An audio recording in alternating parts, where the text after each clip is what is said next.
stable multivibrator और you can say free running multivibrator. Free running multivibrator में इसमें जो है हम कोई इस तरह कोई एक्सटर्नल इनपुट नहीं देते, और इसमें जो हमारे दो ट्रांजिस्टर होते हैं Q1 और Q2, और यू कैन से दो जो हमारे BJT बाइपोलर जंक्शन ट्रांजिस्टर जो होते हैं Q1 Q2, एक टाइम पे एक ऑन होता है तो दूसरा ऑफ होता है। यदि हमारा पहला ऑफ होगा तो हमारा दूसरे वाला ऑन होगा। तो ये जो है किसी भी एक पॉइंट पे, ये तो हम पॉइंट ए पे हम आउटपुट लेंगे या फिर पॉइंट बी पे हम आउटपुट लेंगे, इन दोनों में से सपोज करो कि हम यदि पॉइंट बी पे आउटपुट लेते हैं तो एक कैपेसिटर के थ्रू जो है हम इसकी उसके बाद हम इसके आउटपुट लेंगे। यदि हम पॉइंट ए पे इसके आउटपुट लेते हैं तो यहाँ पे भी कैपेसिटर लगाते हैं और उसके बाद में हम इसके आउटपुट लेते हैं। इसके बाद यदि हम बात करते हैं इसके आउटपुट की, तो इसके आउटपुट एक स्क्वायर वेव की फॉर्म में होगी, जो कि किसी एक फिक्स टाइम के लिए, जो कि हम डिसाइड करते हैं जब इसको डिज़ाइन करते हैं कि कितने टाइम के लिए इसके स्टेप इनके ऑन ऑफ के कोई भी एक ट्रांजिस्टर इधर Q1 और Q2 कोई भी एक ट्रांजिस्टर कितने टाइम के लिए ऑन होगा और कितने टाइम के लिए ऑफ होगा। सो इसका जो विड्थ होगा, width of square wave, that is depend upon the value of R2 C1 और R3 C2। तो इन सब पे हमारी ये वैल्यू डिपेंड होगी ऑन ऑफ की। इसके बाद यदि हम सर्किट की डिटेल में जाते हैं तो आप जो है देख रहे होंगे कि इसमें दो ट्रांजिस्टर है Q1 और Q2।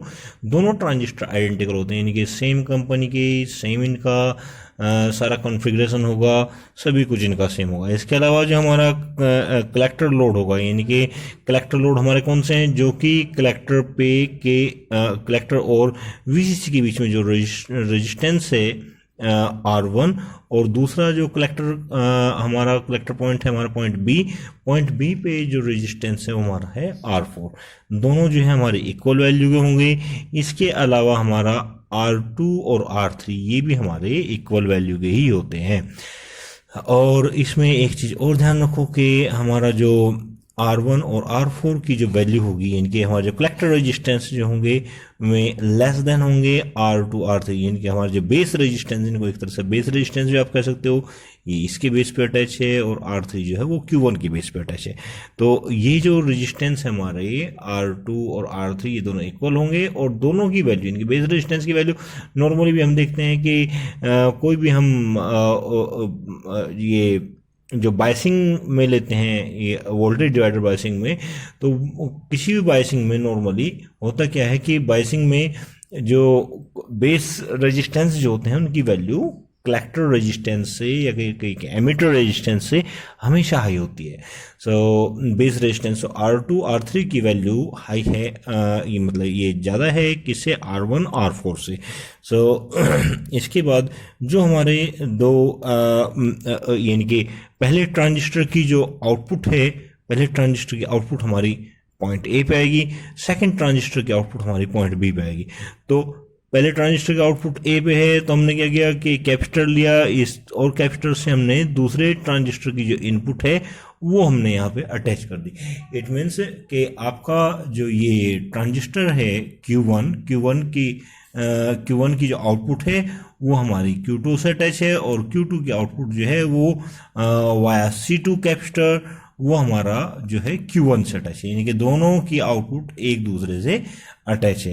यानी कि Q1 के आउटपुट Q2 से अटैच है और Q2 की आउटपुट Q1 से अटैच है, जो कि फीडबैक के थ्रू यानी कि इसकी जो वैल्यू पॉइंट बी से जो फीडबैक होगी वो हमारी Q1 को होगी, और इसकी वैल्यू जो इसके आउटपुट की वैल्यू जो फीडबैक होगी वो हमारी Q2 को होगी। सो ये पूरा हो गया हमारा सर्किट डिटेल। अब मेन चीज आते हैं इसके ऑपरेशन पे कि ये किस तरह से ऑपरेट होता है और किस तरह से इसमें चार्जिंग डिस्चार्जिंग कैपेसिटर की होती है। ठीक है, तो अब इसमें सपोज करो कि देखो कोई भी कंपनी जो ट्रांजिस्टर बनाती है, चाहे वो कितनी भी परफेक्टली, कितनी प्रिसाइजली ट्रांजिस्टर बनाए, जो ट्रांजिस्टर बनाने की कंपनी होती है, किन्हीं भी दो ट्रांजिस्टर में मतलब एक कंपनी होगी, सेम ट्रांजिस्टर के नंबर होंगे। सपोज करो कि जिस नंबर का ट्रांजिस्टर ये है उसी नंबर का सेम कॉन्फ़िगरेशन का ट्रांजिस्टर ये है, कभी भी दो ट्रांजिस्टर में नंबर ऑफ इलेक्ट्रॉन सेम नहीं हो सकते। इनके Q1 में जितने नंबर ऑफ इलेक्ट्रॉन मैन्युफैक्चरिंग के टाइम पे होंगे, Q2 में उतने नंबर ऑफ इलेक्ट्रॉन मैन्युफैक्चरिंग के टाइम पे नहीं हो सकते। उसमें थोड़ा बहुत इलेक्ट्रॉन किसी में कम होंगे तो किसी में ज़्यादा होंगे। अब सपोज करो कि हम मान के चल रहे हैं कि Q1 में नंबर ऑफ इलेक्ट्रॉन ज़्यादा है और Q1 में थोड़े से नंबर ऑफ इलेक्ट्रॉन कम है, may be 100, may be 1 lakh, may be 10,000, may be 10, may be 20, कुछ भी हो सकते हैं। यानी कि Q1 में जो नंबर ऑफ इलेक्ट्रॉन है वो Q2 से ज़्यादा है। तो Q1 में नंबर ऑफ इलेक्ट्रॉन ज़्यादा है, इट मीन्स यहाँ पे ये हमने ट्रांजिस्टर लिया, हमने NPN, तो डेफिनेटली जिस ट्रांजिस्टर में नंबर ऑफ इलेक्ट्रॉन ज़्यादा होंगे वो ट्रांजिस्टर डेफिनेटली वो ट्रांजिस्टर जो है पहले कंडक्ट करेगा, और जो दूसरा ट्रांजिस्टर है जिसमें नंबर ऑफ इलेक्ट्रॉन कम है वो ट्रांजिस्टर हमारा बाद में कंडक्ट करेगा। ओके, सो अभी स्टार्ट करते हैं।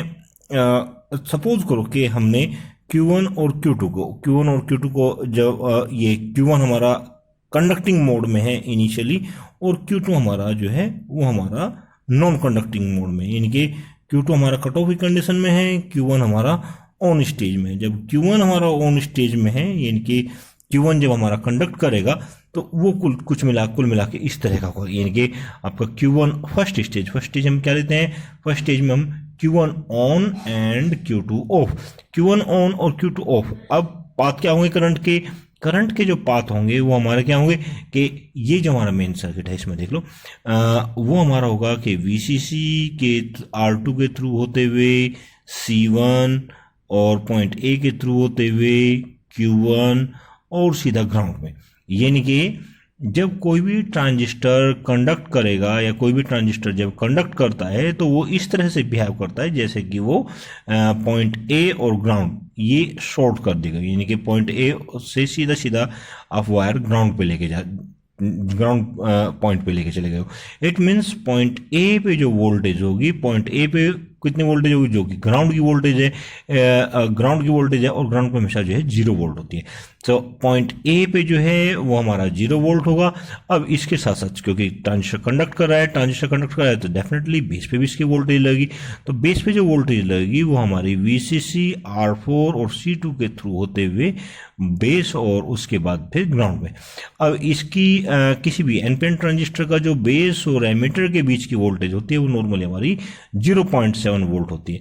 अब C1 और C2 दोनों का जो चार्जिंग टाइम होगा वो हम निकालते हैं। सो C1 चार्ज होता है हमारा R2 के थ्रू C1 चार्ज होता है, जो कि करंट पॉइंट A के थ्रू होते हुए, और Q1 हमारा जो ट्रांजिस्टर है ये Q1 के थ्रू होते हुए हमारी ग्राउंड तक पहुंचेगी। ठीक है, सो इसके बाद यदि हम बात करते हैं इसकी ओके, ये हमारा Q1 होगा, Q1 के थ्रू होते हुए वो ग्राउंड तक पहुंचेगी। ठीक है, तो और इसमें यहाँ पे इस पॉइंट पे तो हमारी वोल्टेज 0 होगी, जबकि B पॉइंट पे सेम टाइम पे वोल्टेज जो है हमारी वो VCC के इक्वल होगी, क्योंकि यहाँ पे ये तो ट्रांजिस्टर कंडक्ट नहीं कर रहा। और किसी भी उसमें ट्रांजिस्टर एज ए स्विच में हम क्या पढ़ते हैं कि ट्रांजिस्टर एज ए स्विच में यदि कोई ट्रांजिस्टर कंडक्ट कर रहा है तो कोई ट्रांजिस्टर कंडक्ट कर रहा है, इट मीन्स पॉइंट A को सीधा आप ग्राउंड से कनेक्ट कर रहे हैं, तो यहाँ पे कोई वोल्टेज आपको नहीं मिलेगी, यानी कि 0 वोल्टेज यहाँ पे होगी, ऐसा मान लेते हैं। इसके बाद में हम पॉइंट B पे यदि देखते हैं तो पॉइंट B पे कितना वोल्टेज होगा, पॉइंट B पे हमारा जो VCC है उसके इक्विवेलेंट वोल्टेज होगा। तो पॉइंट B पे हाई वोल्टेज होगा, जबकि पॉइंट A पे लो वोल्टेज होगा, या कहीं पॉइंट A पे 0 वोल्टेज होगा। उसी के यानी कि Q1 और Q2 किस कंडीशन में, जब Q1 हमारा कंडक्टिंग फॉर्म में है और Q2 हमारा नॉन कंडक्टिंग फॉर्म में है। इसके बाद जो हमारा R4 के थ्रू जो करंट फ्लो हुई थी, और करंट फ्लो होने के बाद कैपेसिटर C2 जो चार्ज हुआ था और बेस के थ्रू एमीटर के थ्रू करंट सीधे ग्राउंड पे गई थी। तो यहाँ पे जो टोटल वोल्टेज होगा वो हमारा VCC माइनस VBE होगा, यानी कि VCC हमारा इस तरफ और VBE नॉर्मली 0.7 होता है, तो 4.3 के आसपास ये वोल्टेज इस पे आ जाता है C2 पे। अब यदि हम बात करें C1 और C2 की, सो C1 जो है इसमें क्योंकि हमारा R2 की वैल्यू ज़्यादा होती है R4 से, सो डेफिनेटली C1 हमारा ये जो है C2 जो होगा वो हमारा फास्ट चार्ज होगा इन कंपेरिजन टू C1, यानी कि C2 हमारा फास्ट चार्ज होगा क्योंकि R4 की वैल्यू कम है R2 के कंपेरिजन में। ये दिया हुआ कि R2 is less than R4, so that C2 is charge faster than C1। So C2 ज़्यादा फास्ट चार्ज होगा, और जैसे जैसे C1 पे जैसे जैसे यानी कि धीरे धीरे चार्ज होगा, और जैसे जैसे ये 0.7 वोल्ट जैसे ही इस पे हुआ, यानी कि 0.7 वोल्ट जैसे ये करंट फ्लो होगी तो यहाँ पे प्लस आएगा और इस पे जो है माइनस आ जाएगा।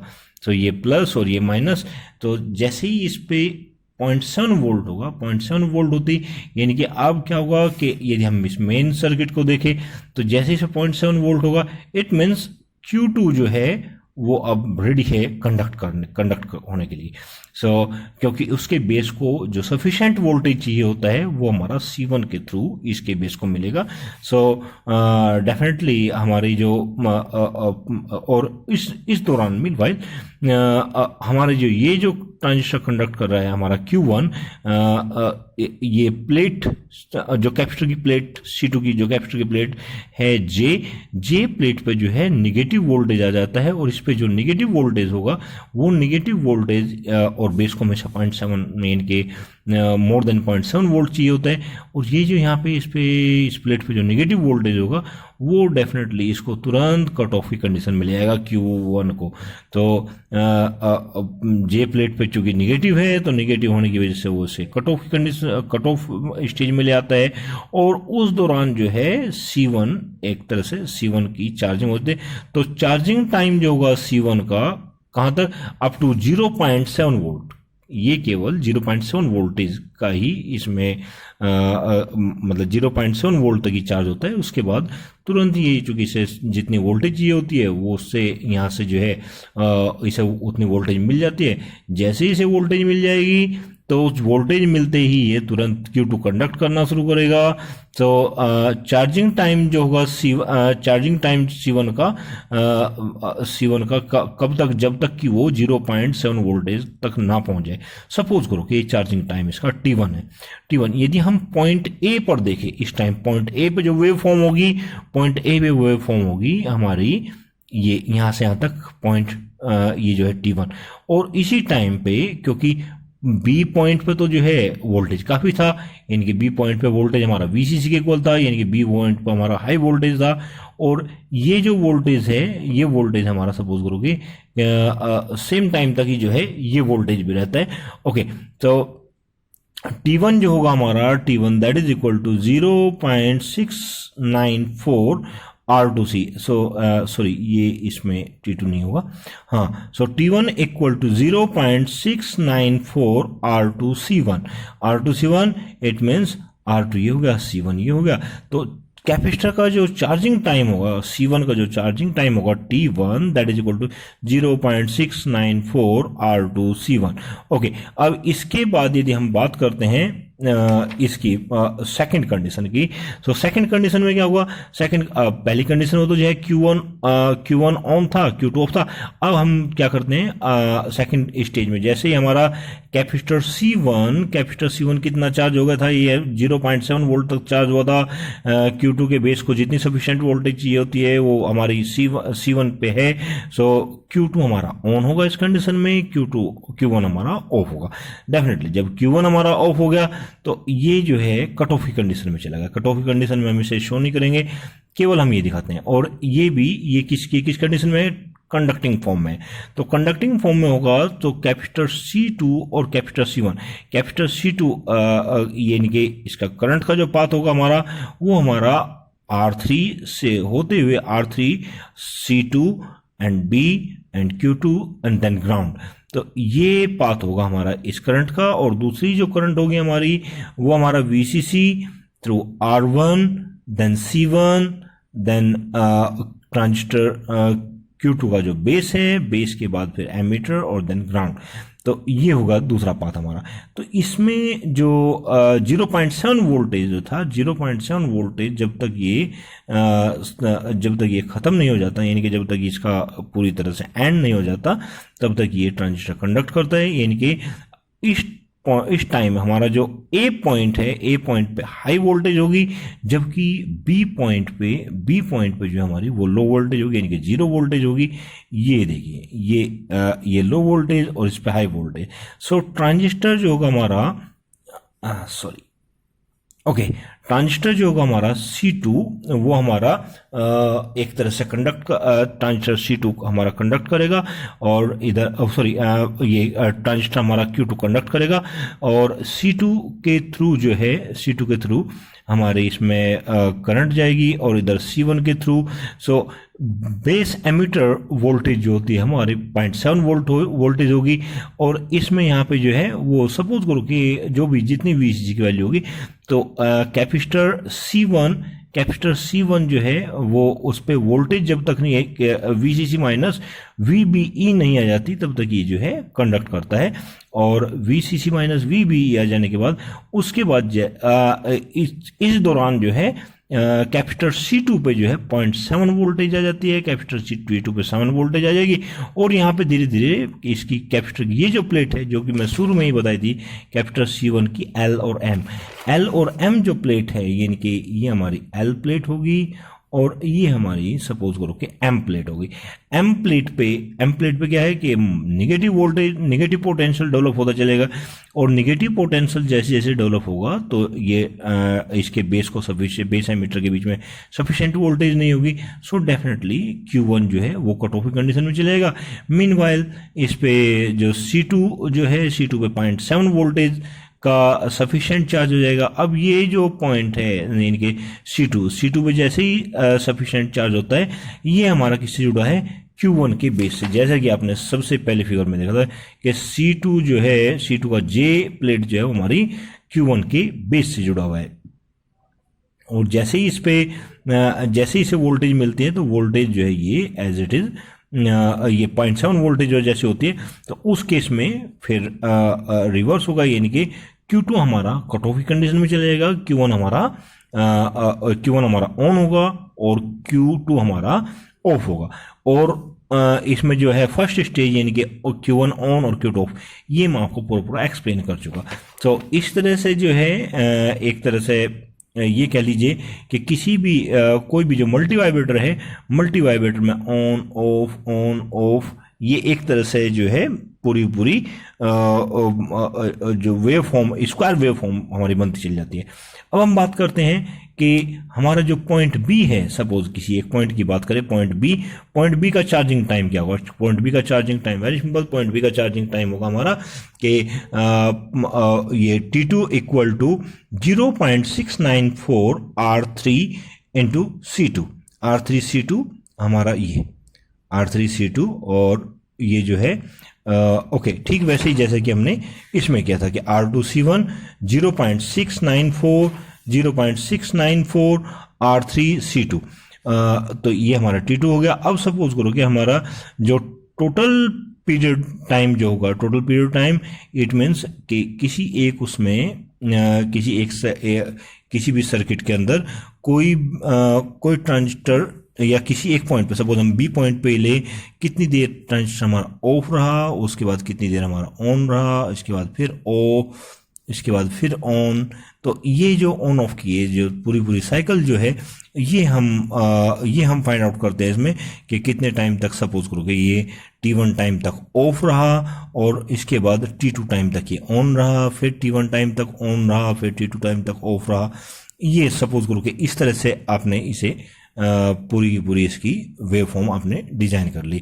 सो ये जो हमारी वेव फॉर्म है, यानी कि इसमें टाइम के साथ साथ जो इसका एक तरह से आउटपुट जो वोल्टेज होगी, आउटपुट आपका ये हो गया, और ये एक्स एक्सिस पर सपोज आपका टाइम हो गया, टाइम इन सेकेंड, तो जो हमारा time t1, time t2, then time t1, then time t2, तो t2 जो है हमारा वो भी हमने निकाल दिया, t1 भी हमने निकाल दिया, तो टोटल टाइम पीरियड यानी कि इस पॉइंट से यदि हम इस पॉइंट तक जाए तो ये हमारा टोटल टाइम पीरियड हो गया, और टोटल टाइम पीरियड जो होगा हमारा that is equal to t1 plus t2, जितनी देर ऑफ रहा और जितनी देर फिर वापस ये ऑन हो गया। तो ऑन ऑफ के केस में जो है 0.694 और ये हमारा R2C1 प्लस R3C2 और R3C1 प्लस R3C2 और सपोज करो कि आपने जितने भी इसमें ये रेजिस्टेंस लिए हुए हैं सभी के सभी इक्वल है और कैपेसिटेंस भी दोनों आपस में इक्वल है। So R3 equal to R2 equal to R and C1 equal to C2 equal to C। अब सपोज करो कि ये जब R1 और C1 इक्वल हो गए तो T equal to 0.694 into 2 multiply by R into C equal to 1.4 RC।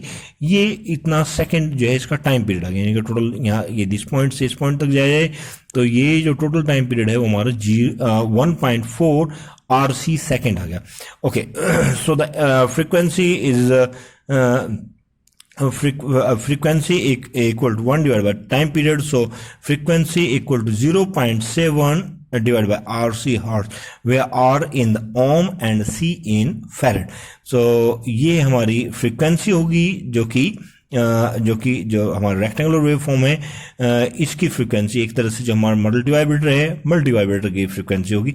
Actual में ये क्योंकि कैपेसिटर के चार्जिंग हो रहा है, डिस्चार्जिंग हो रहा है, तो इसकी जो एक्चुअल वेव फॉर्म यदि हम CRO पे देखते हैं तो वो एकदम रेक्टेंगुलर की बजाय थोड़ी सी यहाँ से कर्व्ड हो जाती है, और यहाँ पे भी यानी कि कैपेसिटर का चार्जिंग और डिस्चार्जिंग टाइम जो है वो हमारा कैपेसिटर की चार्जिंग जब चलती है तो ये एकदम शार्प लाइन नहीं आती, ये थोड़ी सी यहाँ पे कर्व्ड हो जाती है, यानी कि जितने भी एज होगी, जो भी ये एज होगी वो हमारी एक तरह से कर्व एज की फॉर्म में होगी।